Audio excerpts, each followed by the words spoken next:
Колку пати во животот сте имале неколку лоши денови или само сте биле во лош период и сте отишле на кафе со близок пријател или партнера, тие за возврат ви кажале какви се вашите мисли, таков е вашиот живот. Вистина е дека ничии рози не цветаат во секое време во животот, но исто така е точно дека некои луѓе не ги гледаат оние рози што процветале, па им се чини дека се во загуба. И тука доаѓаме до фамозното прашање: дали навистина мислите не го одредуваат животот? Токму на оваа тема поразговаравме со нашите јавни личности. Ги прашавме какви се нивните мисли. Еве што ни кажаа. Па во моментот претпоставувам како на сите, нели? Све нешто слушаме негативни моменти, не сум негативец по природа, сум многу реален и на проблемите баш им влагам директно. Но мислам дека ќе биде подобро. Гледам многу несрекни луѓе, несрекни лица, што не било порано. На стапите сум гледал баш срекни луѓе, весели луѓе, некако се помалку ги има тие, но се надевам дека духот ќе се врати на човекот и дека ќе живее подостоинствено. Можам да кажам дека со оваа реченица сум израснат, заради тоа што ако мислиме позитивно, ќе ни се дешаваат позитивни ствари. Тоа е основното правило за секој човек. Што и да работи, која и да било професија. Тоа е точно 100%, иако до неколку години не верував во тие длабочини, во тие величини на самиот збор.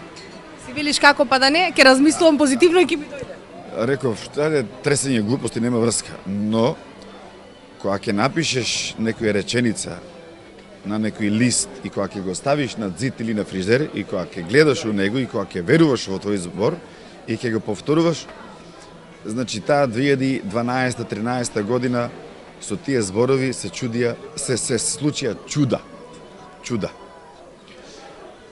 Од дете, од стан, од коли, значи чуда се случуваат кога човек верува во еден, можда е необичен збор, али кога се верува во него, се случуваат многу големи битни работи.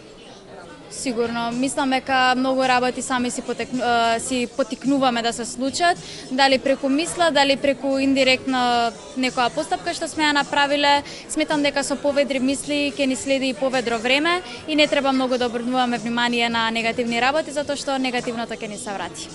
Да, периодов читам многу книги за самосвест и баш тоа и го размислувам дека не само какви ти се мислите и многу треба да пазиме што зборуваме, бидејќи секој збор кога ќе го изустиме веќе влага во физичко, значи има физичка енергија и со тоа привлекуваме и многу е битно дали ќе зборуваме добри работи или ќе зборуваме дека ни е постојано нешто ни смета, нешто ни е лошо и бидејќи така ако збориме само лоши работи ќе ни се случуваат, а со цела своја свест и ако веруваме дека ќе ни се случува секој ден добро, па и ако и времето не е добро, да си кажеме супер, ова е време е инспиративно, може да направиме нешто добро, да ни инспирира да направиме нешто добро и тој ден ќе ни биде убав. Така да нема лош ден.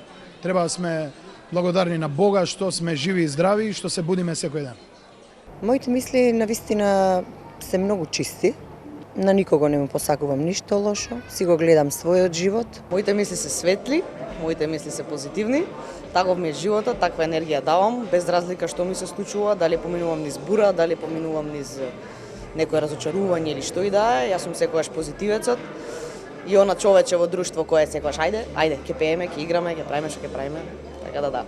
Тоа е многу точно какви ти се мислите, меѓутоа многу луѓе не знаат да го не знам како да кажам, не знаат да го сватат точно што значи тоа какви ти се мислите. Значи, тоа е во буквална смисла, во секој момент на тоа што размислуваш, макар и кога ти се дешава нешто лошо, ти кога размислуваш лошо, привлекуваш нешто уште полошо да ти се деси. И многу е тешко во такви моменти да ја смениш мисла, да размислуваш на нешто позитивно кое што ќе ги поправи сите други работи. Мислите, расположението и желбите ни го водат животот. Со какви мисли се занимаваме, таков ни е животот. Ако мислите ни се мирни, тогаш има мир во нас. Ако во себе носиме негативни и пиколни мисли, тогаш нашиот внатрешен мир се уништува.